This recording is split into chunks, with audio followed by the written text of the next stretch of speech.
TNPSC 2025 group 4 exam apply பண்ணிட்டீங்களா? என்ன notification வந்துருச்சா அப்படின்னு கேட்டிங்கன்னா 25ஆம் தேதி ஏப்ரல் மாதம் நோட்டிஃபிகேஷன் விட்டாச்சு.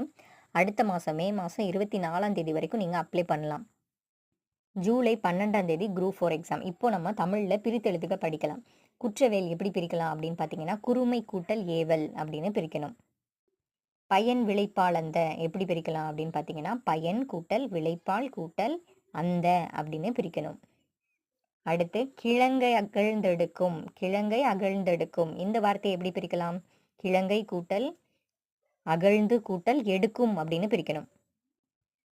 ஆன்சர் எழுதுறதுக்கு முன்னாடியே உங்களால் ஆன்சர் கண்டுபிடிக்க முடியுதா அப்படின்னு பாருங்க. கிழங்கு அகழ்ந்தெடுக்கும் எப்படி பிரிக்கலாம்? கிழங்கை கூட்டல் அகழ்ந்து கூட்டல் எடுக்கும் அப்படின்னு பிரிக்கணும். செவ்வேல் எப்படி பிரிக்கலாம்? செம்மை கூட்டல் வேல் அப்படின்னு பிரிக்கணும்.